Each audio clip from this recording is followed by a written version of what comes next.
हो गया सर, ठीक है। Welcome you all again in today's class. Electrostatic के नेक्स्ट पार्ट 5 के साथ हम आपके सामने हैं फिर से एक बार। होपफुली आप जितना कुछ हमने पढ़ा हुआ है वो सब आप रिवाइज कर चुके हैं, प्रीवियस लेक्चर्स देख चुके हैं। किसी का कुछ भी पार्ट छूटा हुआ हो तो you can revise it from there. Even then आप क्लास में आ गए हैं तो वीडियो को स्किप मत करिएगा। इस वीडियो लेक्चर को कंप्लीट करने के बाद प्रीवियस लेक्चर्स कंटिन्यू कर लेना आप। So we are going to start today's class. And अगर अभी तक भी आपने हमारे चैनल को सब्सक्राइब नहीं किया है so you must subscribe it, because a lot of quality content in physics is going to available here, and don't forget to share it अपने दोस्तों के साथ, फ्रेंड सर्किल में आपको इसे शेयर करना भूलना नहीं है। तो आज की क्लास स्टार्ट करते हैं। कॉज एंड इफेक्ट, टाइटल में आप देख रहे हैं कॉज एंड इफेक्ट। अभी तक आपने पढ़ा हुआ है क्या? There is a charge Q1, another charge Q2। Q1 का Q2 पर इम्पैक्ट था कुछ, Q2 was creating some kind of force on Q1 and Q1 की वजह से Q2 पर फोर्स लग रहा था। इन टुडेज क्लास, आज की क्लास में हम हमारे टॉपिक को और ज्यादा एलोबरेट करते हैं। कॉज एंड इफेक्ट साइंस में बराबर चलता है। इफ समथिंग इज हैपनिंग तो उसके पीछे कोई ना कोई कॉज तो होता ही है, और कुछ भी हो रहा है तो कॉज भी होगा और रिजल्ट भी होगा या फिर इफेक्ट भी होगा। इस चैप्टर में इसको अदर वर्ड्स में भी बोल सकते हो। सपोज चार्ज Q1 है, if we are studying to Q2, अगर हम Q2 की स्टडी कर रहे हैं, Q2 is in our observation, Q2 को हम ऑब्जर्व कर रहे हैं, तो इसको ऑब्जर्व करने में हम क्या देखेंगे? इस पर फोर्स लगेगा। तो कौन लगाएगा फोर्स? जब Q1 नहीं था उस टाइम पर तो इस पर कोई फोर्स लगाने वाला ऑब्जेक्ट, चार्ज पार्टिकल नहीं था। लेकिन जब Q1 होगा तो Q1 क्या करेगा? इस पर फोर्स लगाएगा। ये हम लोगों ने प्रीवियस क्लासेस में पढ़ रखा है। तो फोर्स लगाएगा, उस फोर्स की वैल्यू क्या होती है, उस फोर्स का नाम क्या होता है, आप कमेंट में बताइएगा। कमेंट में नहीं बताते हैं तो वहीं से ही आपको रिस्पॉन्स करना है, बोलना जरूरी है, क्योंकि जितना ज़्यादा आप एक्टिव होंगे, जब भी वीडियो देख रहे हैं उस टाइम रिस्पॉन्स करिए। अगर नहीं आता है then you can revise the previous lecture और तब आकर के रिस्पॉन्ड करिए जब भी आप वीडियो देखें। तो Q1 Q2 पर फोर्स लगा रहा है, तो अगर हमारा Q2 जो है ये अंडर ऑब्जर्वेशन है तो इसको आप कह सकते हो, इस पे हम स्टडी करने वाले हैं तो इसको बिल्कुल आप बोल सकते हो गेस्ट। और इस पर फोर्स लगा रहा है ये Q1, तो इसको आप कह सकते हो होस्ट। ये कोई टेक्निकल वर्ड नहीं है होस्ट और guest, it just for making the things more easier for us, हमारे लिए चीजें थोड़ी सी समझना और इजी हो जाए। That's why I am using this terminology. तो जैसे आपके दोस्त ने आपको पार्टी दी है, तो जो आपका फ्रेंड है वो क्या हुआ? होस्ट हुआ, उसने होस्ट किया है, और आप एज अ गेस्ट जा रहे हैं, तो सारी व्यवस्था तो आपके फ्रेंड की हुई ना। आपको कैसे ट्रीट करना है, क्या करना है, मेन्यू में क्या डिसाइड करना, वो तो आपका फ्रेंड कर रहा होगा, और आप एज अ गेस्ट वहां पहुंच रहे हैं। तो लाइक दैट यहां भी आप थोड़ा सा कनेक्ट कर सकते हैं चीजों को समझने के लिए। तो one is guest charge and another is host charge. एक गेस्ट चार्ज, दूसरा होस्ट चार्ज है। होस्ट क्या करेगा? होस्ट कुछ क्रिएट कर रहा है। अभी तक तो हमने ये पढ़ लिया कि फोर्स लगता है, ये तो अभी हमने प्रीवियस लेक्चर्स में देखा हुआ है ना हम सभी ने, कि फोर्स लगता है Q2 पर, सेकेंड ऑब्जेक्ट पर लगता है। और कौन लगा रहा है? जो अनदर ऑब्जेक्ट है, charge object, charge particle, another जो चार्ज है वो लगा रहा है फोर्स। लेकिन इसके पीछे की जो थ्योरी है, रीजन है, वो आज समझते हैं आज की क्लास में। हमारी जो आज की क्लास है टोटली इसी पर बेस्ड है कि ये फोर्स नाम की चीज किस तरीके से आई, कैसे क्या हुआ। तो देखो, ये जो होस्ट है, सपोज हम इसको होस्ट बोल रहे हैं, ठीक? तो ये होस्ट क्या करता है? ये अपने सराउंडिंग में एक इन्फ्लुएंस क्रिएट करता है। इट क्रिएट्स एन इन्फ्लुएंस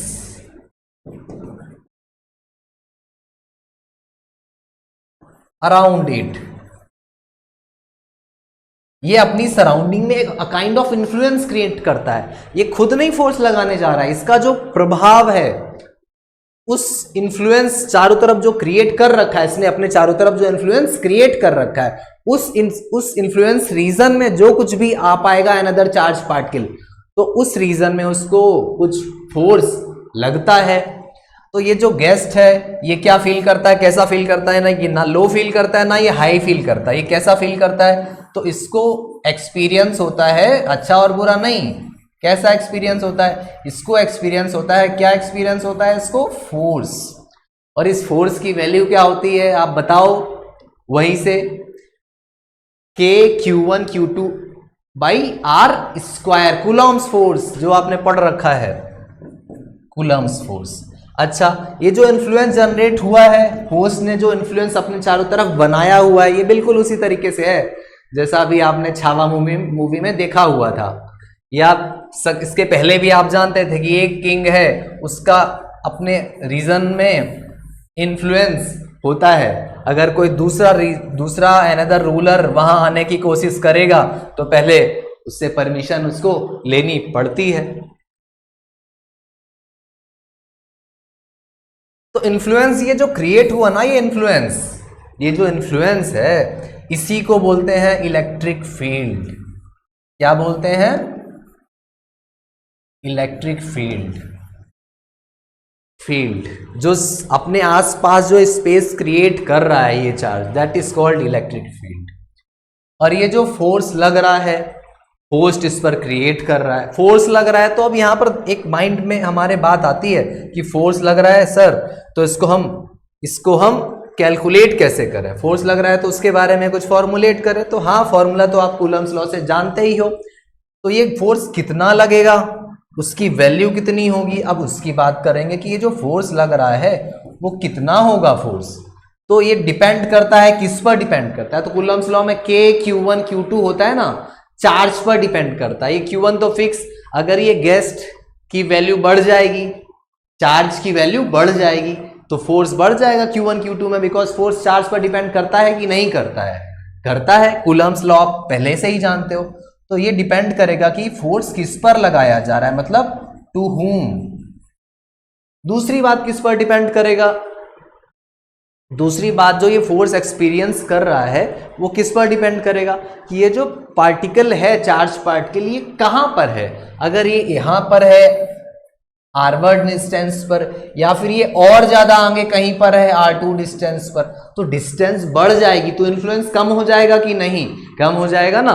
तो जब डिस्टेंस बढ़ जाएगी तो यहां पर सेकेंड थिंग क्या आ रही है कि ये जो हमारा पॉइंट है चार्ज पार्टिकल, उसका लोकेशन कहाँ, उसका लोकेशन क्या है। तो सेकेंड थिंग जो है ये फोर्स डिपेंड करेगा कि ये पॉइंट कहां पर है।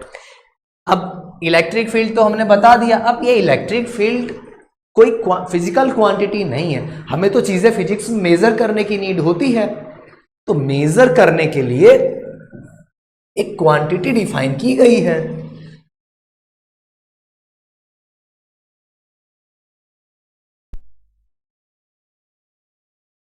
तो इतना इलेक्ट्रिक फील्ड कितनी होगी, तो उसके लिए हमारे को एक क्वांटिटी की रिक्वायरमेंट है। This is not a physical quantity, तो उसके लिए क्वांटिटी डिफाइन करी गई है जिसका नाम होता है इलेक्ट्रिक फील्ड इंटेंसिटी,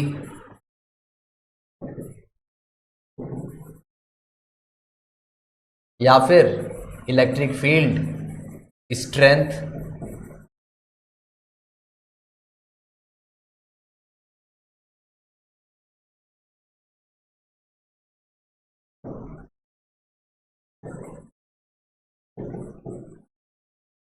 ये क्वांटिटी डिफाइन है, ये फिजिकल क्वांटिटी है। तो ये इलेक्ट्रिक फील्ड स्ट्रेंथ किस पर डिपेंड करेगी, कितनी होगी। जैसे ये फोर्स कितना होगा वैसे ये इलेक्ट्रिक फील्ड कितनी होगी, हाउ मच, ये जो इलेक्ट्रिक फील्ड है वो कितनी होगी उसकी बात करें तो ये किस पर डिपेंड करेगी। तो क्रिएट कौन कर रहा है, होस्ट, तो ये डिपेंड किस पर करेगी, होस्ट पर, मतलब कि जो इसको जनरेट कर रहा है कि ये किसके थ्रू जनरेट हो रही, बाय व्हाट, किसको कौन प्रोड्यूस कर रहा है, वो चार्ज पर डिपेंड करेगी। सेकेंड थिंग, इलेक्ट्रिक फील्ड किस पर डिपेंड करेगी कि आप जो पॉइंट ले रहे हो इलेक्ट्रिक फील्ड, यहां पर आप देखने वाले हो इलेक्ट्रिक फील्ड आप किस पॉइंट पर देख रहे हो, इस पर डिपेंड करेगा कि आपका पॉइंट यहां है, कहां पर है।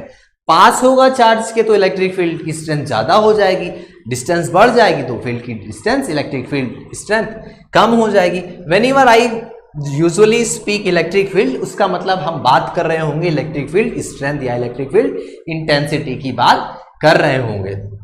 इन generally this much is spoken, इतना ही जनरली बोल दिया जाता है इलेक्ट्रिक फील्ड, लेकिन जो एक्चुअल फिजिकल क्वांटिटी है वो हमारी इलेक्ट्रिक फील्ड स्ट्रेंथ या फिर इंटेंसिटी ऑफ इलेक्ट्रिक फील्ड होती है। तो एक तो डिपेंड करता है ये किस पर कि होस्ट हमारा क्या है। सेकेंड थिंग डिपेंड करता है कि जो हमारा पॉइंट है वो कहां पर है जहां हमें इलेक्ट्रिक फील्ड फाइंड आउट करनी है। अच्छा, तो ये जो फोर्स था हमारा, फोर्स था, उसको इवेल्युएट करने के लिए आप एक फॉर्मूला अभी थोड़ी देर में पढ़ लोगे, F इक्वल्स टू QE। इस फॉर्मूले के थ्रू हम पता कर सकते हैं। यहां पर हमें इलेक्ट्रिक फील्ड पता होगी, चार्ज पता होगा, Q और E को मल्टीप्लाई करेंगे तो फोर्स आ जाएगा कि इस पे कितना फोर्स लग रहा है। जब हम इस सेक्शन में इलेक्ट्रिक फील्ड निकाल रहे होंगे तो electric field how to evaluate, अब उसकी बात करते हैं कि इलेक्ट्रिक फील्ड हमें कैसे इवेल्युएट करनी है। तो सबसे पहले इलेक्ट्रिक फील्ड को इवेल्युएट करने के पहले बेसिक मीनिंग थोड़ा सा समझते हैं कि इलेक्ट्रिक फील्ड का बेसिक मीनिंग क्या है। किसी भी चार्ज की वजह से, ये चार्ज है मान लो, यहां पर आपको इलेक्ट्रिक फील्ड लिखनी है, तो it is nothing but it is just force. अगले,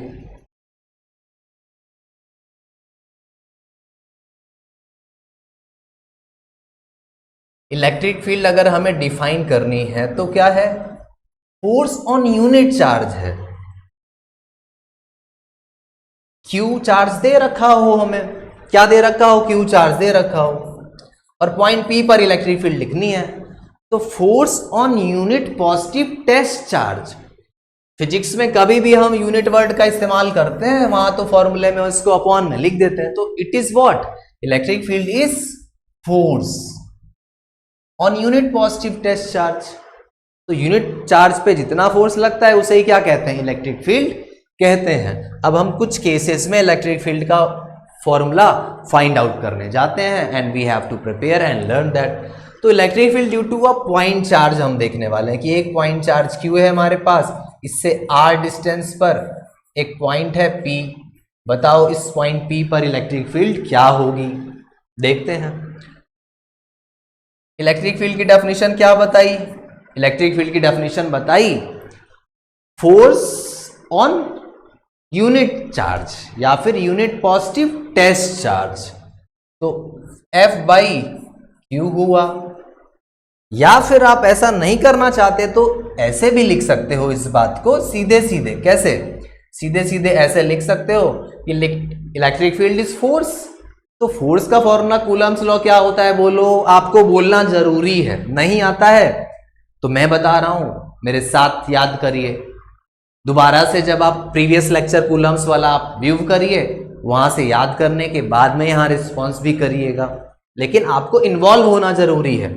तो K कूलम्स लॉ क्या है, K Q1 का मतलब ये चार्ज Q, जो जहां भी हम इलेक्ट्रिक फील्ड निकाल रहे हैं, सेकेंड चार्ज क्या लिया, यूनिट पॉजिटिव, तो इसकी वैल्यू क्या हो गई 1 कूलम अपॉन दोनों के बीच का गैप R स्क्वायर।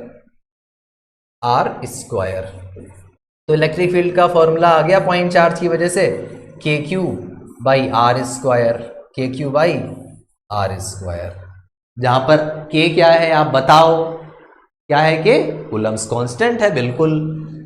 तो this is what, electric field is what, this is force on unit positive test charge. तो एक चार्ज तो Q था, दूसरा चार्ज यूनिट का मतलब 1 Q1 के प्लेस पर Q और Q2 के प्लेस पर 1, बिकॉज यूनिट चार्ज लेना था। तो इलेक्ट्रिक फील्ड हमें पता चल गई। अब उसके बाद सर ये तो वेक्टर क्वांटिटी है, बिकॉज फोर्स वेक्टर क्वांटिटी है तो ये भी वेक्टर क्वांटिटी ही है। तो इसकी डायरेक्शन क्या होगी, तो सुनो आप डायरेक्शन क्या होगी। फॉर पॉजिटिव चार्ज, अगर चार्ज हमारा पॉजिटिव है तो इलेक्ट्रिक फील्ड की डायरेक्शन अवे फ्रॉम इट, तो इलेक्ट्रिक फील्ड की डायरेक्शन चार्ज से अवे होगी। और अगर चार्ज नेगेटिव है तो वाइसा वर्सा, and वाइसा versa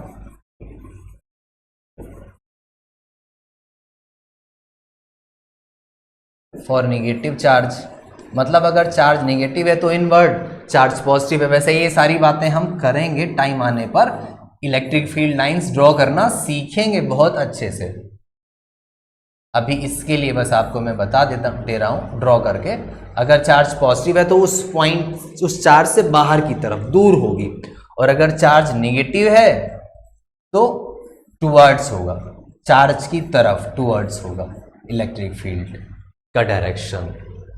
and this formula is very important, बहुत जगह इस्तेमाल होता है, याद होना जरूरी है। अभी आपने देखा कि फॉर्मूला तो आ गया, तो अब आपको पता है फॉर्मूला आ गया, तो फिर उसी चीज का ग्राफ आप जल्दी से यस बोलना अगर आपको एफ वर्सेस आर का ग्राफ याद आ गया हो तो, अगर नहीं याद आया हो तो नो बोलिए। वैसे ही ई वर्सेस आर का ग्राफ प्लॉट करना है। हमें पता है कि ई का फॉर्मूला क्या आया, के क्यू बाई आर, के क्यू बाई आर स्क्वायर, के क्यू बाई आर स्क्वायर आया। ई और आपस में कैसे हैं, इनवर्सली प्रोपोर्शनल। तो जो ग्राफ आया था कहां पर, कूलम्स फोर्स में, एफ वर्सेस आर में, वही उसी टाइप से ही तो दिखेगा ना ग्राफ।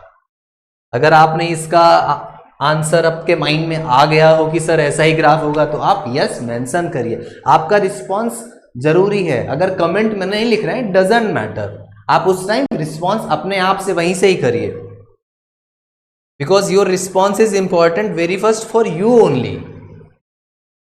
एंड नाउ अब हम इस पर बेस्ड कुछ क्वेश्चंस करते हैं। एक पॉइंट चार्ज दे रखा है हमारे को Q, दूसरा पॉइंट चार्ज दे रखा है 2Q।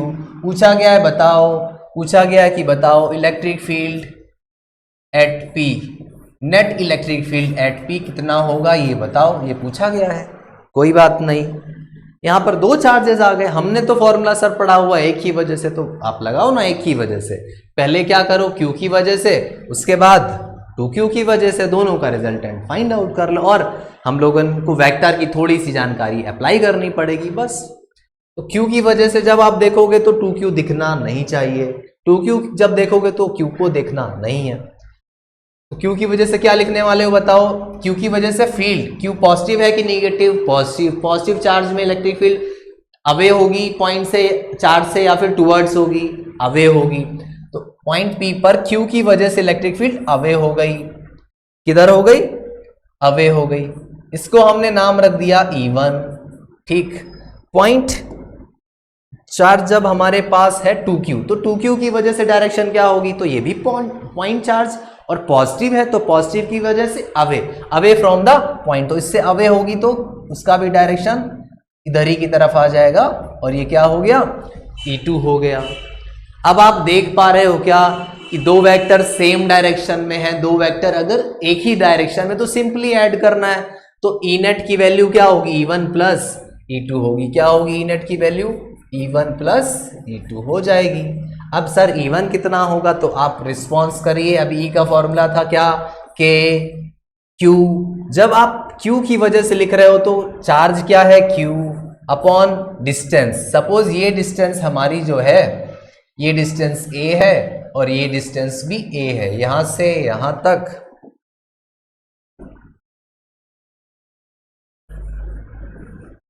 ये हमने सेपरेशन A और A का ले लिया है, ये सेपरेशन।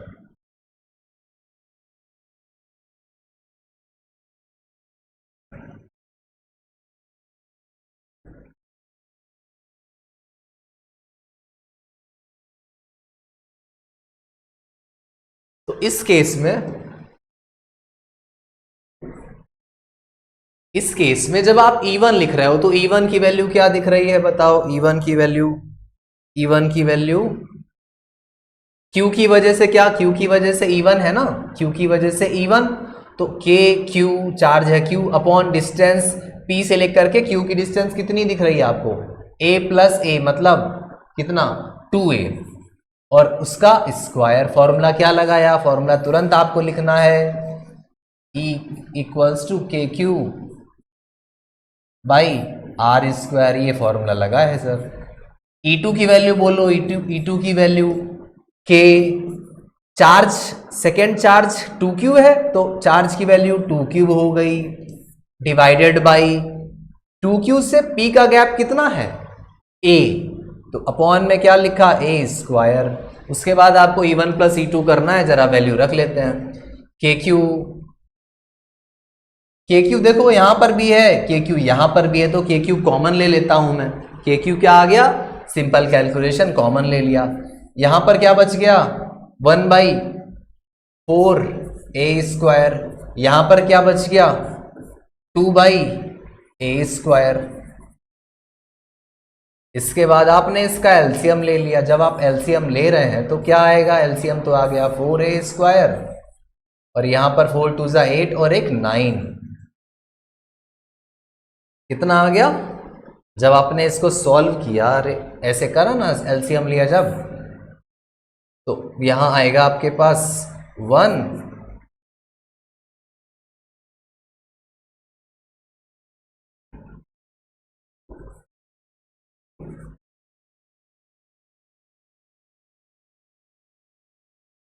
प्लस 4 2 8।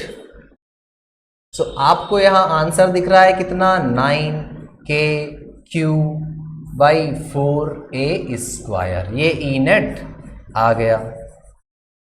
तो क्या ये बहुत कठिन सवाल था सर, इसकी डायरेक्शन क्या होगी, तो अगर इसकी डायरेक्शन बतानी है आपको तो डायरेक्शन क्या होगी बताओ। डायरेक्शन, इसकी डायरेक्शन राइट साइड हो गई या फिर प्लस x में हो गई, या फिर अगर वेक्टर फॉर्म में लिखना है तो आई कैप लगा दोगे आप, ठीक है ना।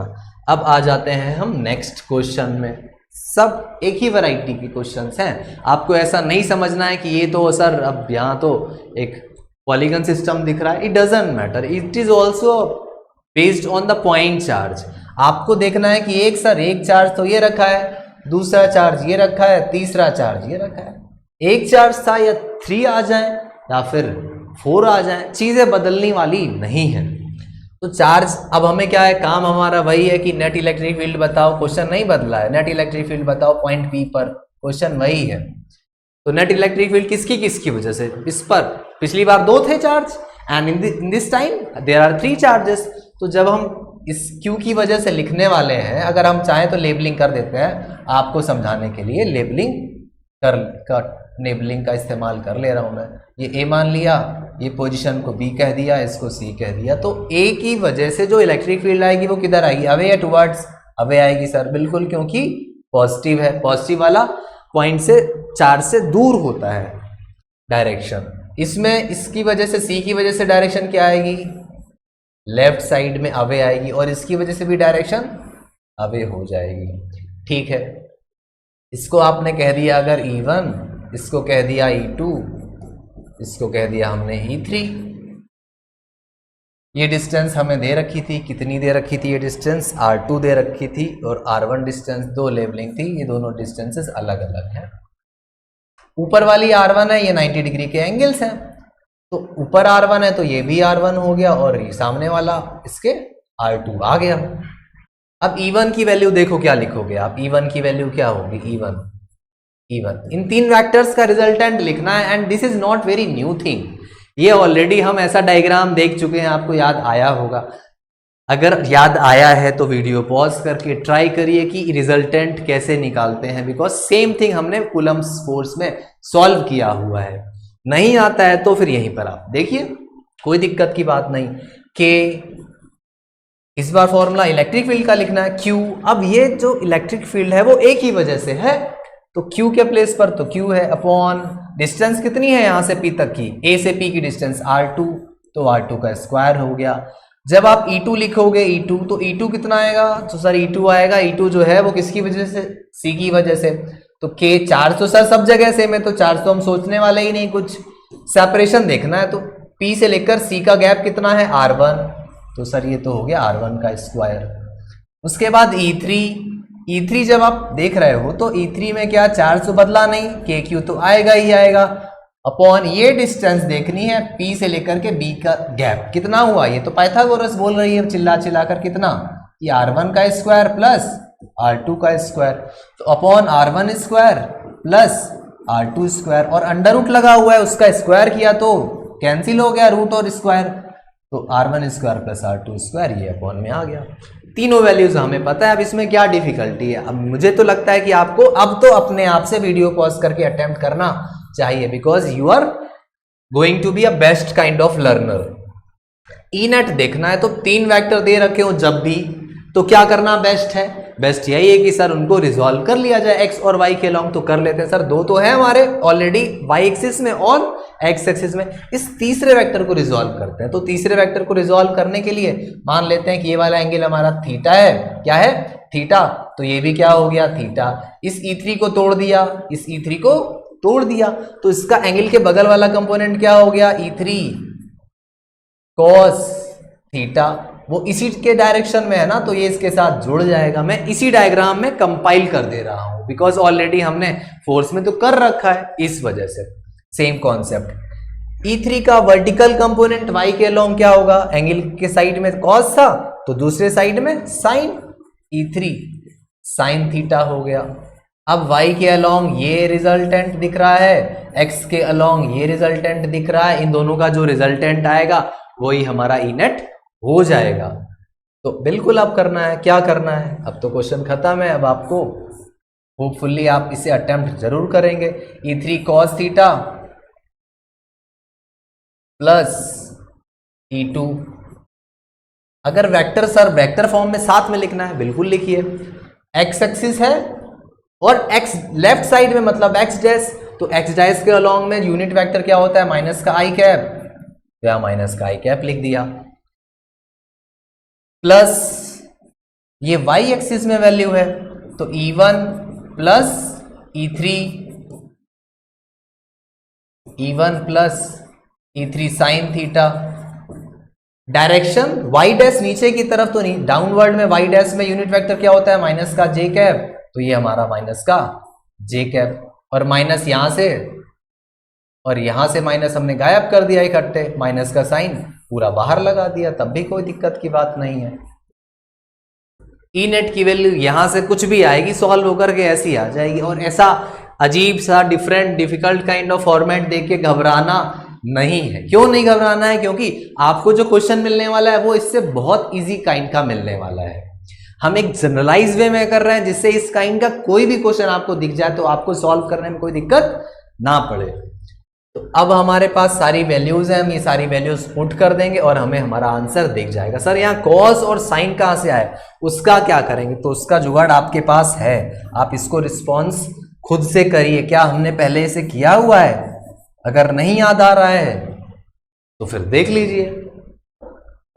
कॉस थीटा इस ट्रायंगल में क्या बोल रहा है, कॉस थीटा खुद से ही वैल्यू बता रहा है। बेस क्या है, एंगल के बगल वाला R1 अपॉन हाइपोटेनियस 90 के सामने वाला कितना under root R1 square plus R2 square. Sine भी सर, तो साइन अब तो आपने बताया ही होगा साइन की वैल्यू क्या आएगी, ये R1 था तो दूसरा एंगल R2 आ जाएगा परपेंडिकुलर अपॉन हाइपोटेनियस। अब आपके सामने सारी वैल्यूज रखी हैं और अब आपको खाली वैल्यूज पुट करनी और आपके सामने आपका आंसर हाजिर है। तो माइनस का E3 कितना था, देखो वहां से E3 कितना था KQ upon R1 square plus R2 square cos theta. अब देखो ये कॉस थीटा उसकी वैल्यू क्या लिख रखी है, R1 लिख रखी है ना। अब देखो सब लिखा है तो आप मेरी बात सुनना भी ध्यान से, सब कुछ अब नहीं लिखा जा सकता। ये पावर 1 ऑलरेडी है R1 square plus R2 square, और ये पावर 1/2 है कॉस की, तो 1 प्लस 1/2 कितना हो जाएगा 3/2, तो यहां पावर आ गई 3/2। वेक्टर क्या लिखा हुआ है आई कैप, तो हमने भी लिख दिया आई कैप प्लस आई कैप तो लिख देंगे अभी 1 मिनट बाद, क्योंकि अभी हमने E2 को तो छोड़ ही दिया था बिल्कुल। तो आई कैप अभी लिखते हैं हाँ, E3 cos थीटा तो हो गया, प्लस क्या लिखा है, E2 लिखा है, प्लस E2। अब हम कलर चेंज करते हैं जिससे आपको पता रहे कि अब हम किसके लिए लिख रहे हैं, इस की बात करने जा रहा हूं, E2। तो E2 कितना है, देखो KQ बाई R1 स्क्वायर, वो भी रख दिया सर, ठीक। अब आप क्या करो, अब आपको जो करना था, ब्रैकेट बंद और आई कैप लिखना था वो लिख दो, आई कैप वाला काम खत्म। अब जे कैप वाला लिखना है तो जे कैप भी लिख देते हैं, जे कैप भी लिख देते हैं।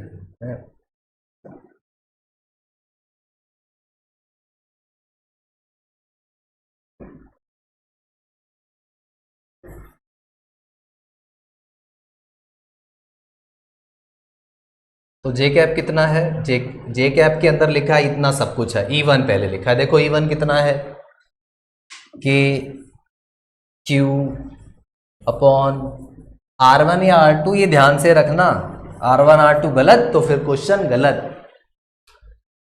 प्लस E3 कितना है, E3 के Q by R1 square plus R2 square, E3 भी हो गया। अब E3 अकेला नहीं आया, E3 का दोस्त भी बैठा है, कौन, साइन थीटा। तो साइन थीटा देखो लिखा है सब कुछ, R2, फिर से वही कहानी, पावर 1 पहले से ही है, एक पावर यहाँ 1/2 आएगी तो पावर क्या लगा दें, 3/2, और ये पूरा हो गया ना ब्रैकेट जे कैप वाला।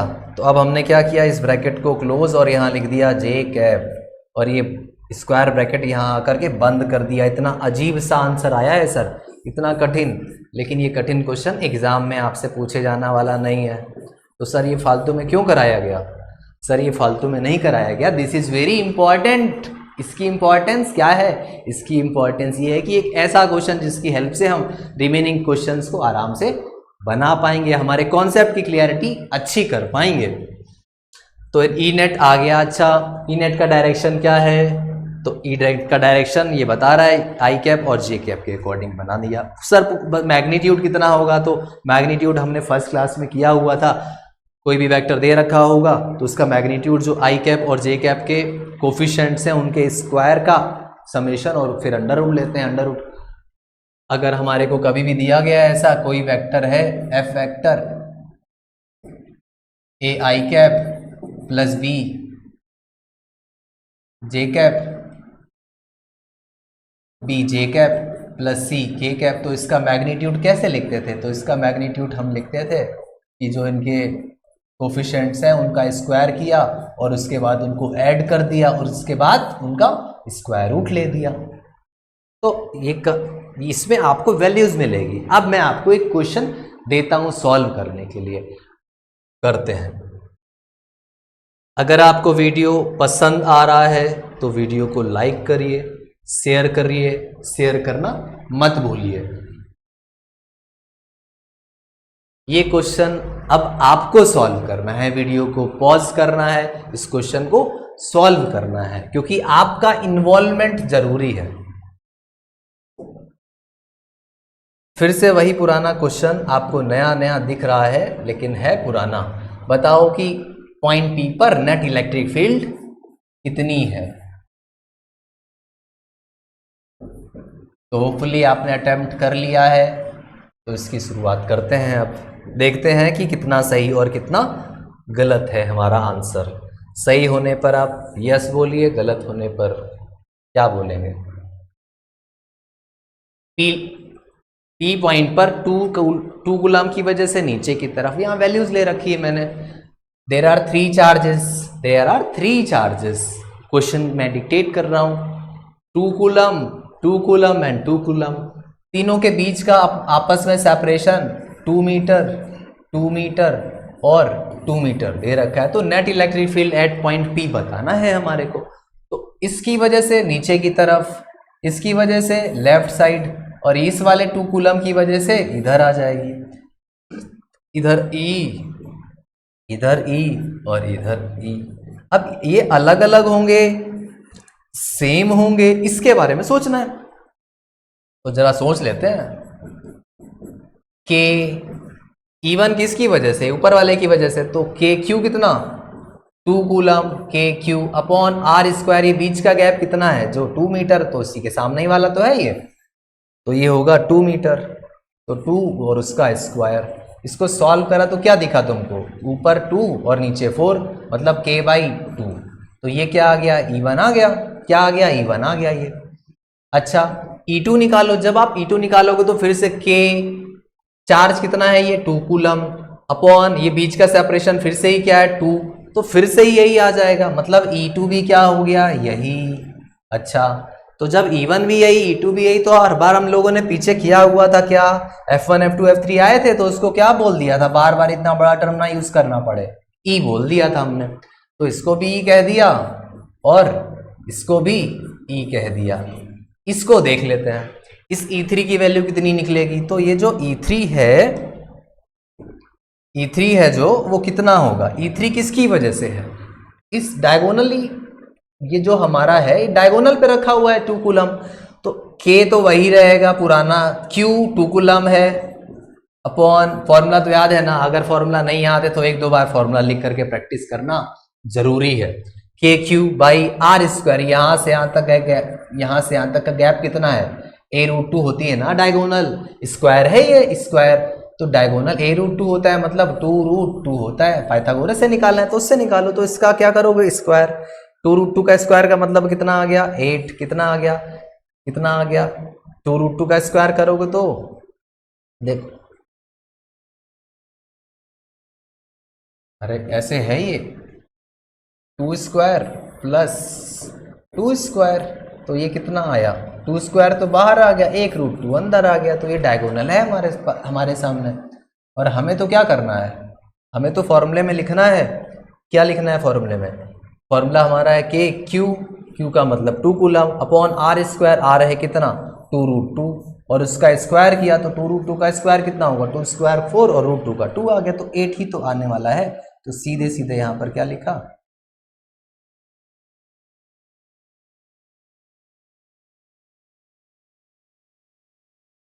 आपने लिखा कि 2/8, तो कितना आ गया ये, कितना आ गया, ये आ गया K/4 और ये कितना लिखा है K/2, तो इसको क्या आप ऐसे नहीं लिख सकते हो, K2 और 2, K/2 को आपने कुछ लेट किया है, क्या लेट किया है K/2, K/2 क्या है E है ना, E, तो ये आपके पास आ गया E/, कितना आ गया E/2, अरे सही से हो भाई, E/2, E3 भी पता चल गया आपको, अब सब E3 भी पता है। अब जरा हम कर लेते हैं क्वेश्चन सॉल्व, हमारा क्वेश्चन हमारे सामने है, 3 वेक्टर दे रखे हैं, ये E है, ये भी E है, ये भी E है, जब 2 इक्वल वेक्टर 90 डिग्री पर होते हैं तो आपको बताना है कि इनका रिजल्टेंट कहाँ होता है। सर हमें तो याद है, बिल्कुल आपको याद है, बहुत अच्छी बात है, इनका रिजल्टेंट कहाँ होता है 45 डिग्री पर होता है, कितना होता है, कितना होता है आपको वो भी याद है, A√, अगर F था तो F√2 आया था, यहाँ E है तो कितना हो जाएगा E√2 हो जाएगा, इन दोनों की जगह क्या आ गया E√2 आ गया। और सर E3 तो पहले से ही था, E3 पहले से ही था तो कहीं गायब थोड़ी हो जाएगा, वो तो वैसे ही लगा रहेगा, तो E3 पहले से था, E3 की वैल्यू कितनी आई, तो E3 की वैल्यू है E/2 है, कितनी है E/2, तो ये शायद आपको जाना पहचाना ऐसा फॉर्मेट दिख रहा है, बिल्कुल आपने किया हुआ है, जिन्होंने फोर्स नहीं देखा था तो पीछे जा करके देखेंगे फोर्स वाला लेक्चर, तो आपको पता चल गया कि ये तो खत्म, ये भी खत्म, हमारे पास जो जिंदा बचा हुआ है वो कौन है, वो इतना है, मतलब E नेट कितना आ गया बताओ, E नेट आ गया E/2 plus E√2, E/2 plus E√2, अगर मैंने कुछ गलत नहीं किया है तो हमारा आंसर ये आ गया।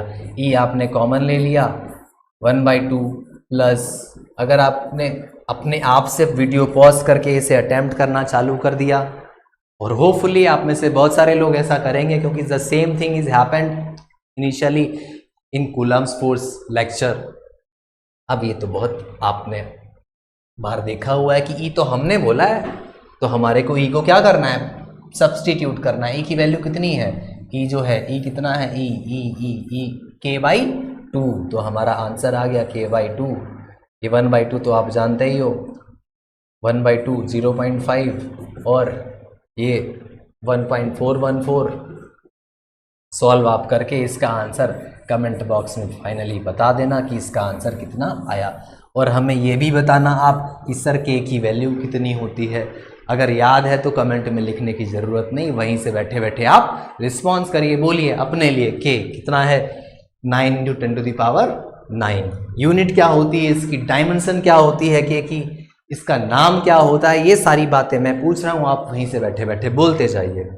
So this is the net electric field. Sir electric field तो आ गई, इसका डायरेक्शन बताइए। तो इसका डायरेक्शन क्या हो जाएगा, इसका डायरेक्शन होगा इधर होगा, इसका डायरेक्शन बताओ। फिगर कुछ बोल रहा है जोर जोर से, क्या कह रहा है इसका डायरेक्शन, इसका डायरेक्शन है अलोंग द डायगोनल। किधर, ये डायगोनल है ना, अलोंग द डायगोनल। अगर क्वेश्चन में लेबल कर दें, मान लो यहाँ ए लिखा, यहाँ बी लिखा, यहाँ सी लिखा, तो क्या होगा डायरेक्शन, A to P। क्या होगा direction, A to P along diagonal. कौन सा डायगोनल है, ये डायगोनल, और इसका डायरेक्शन क्या है, AP के अलोंग जो वेक्टर होगा उसी डायरेक्शन में इसका डायरेक्शन होगा। होपफुली आपको ये क्वेश्चन आया होगा अच्छे से।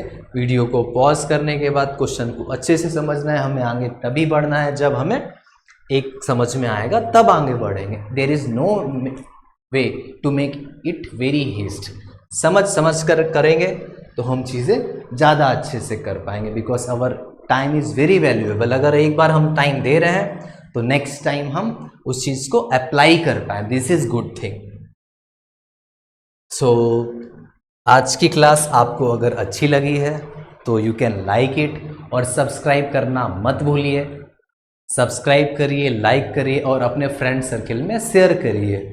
और अगर आप चाहते हैं कि सिलेबस फास्ट कंटिन्यू हो तो वैसा कमेंट करिए। Thank you to all.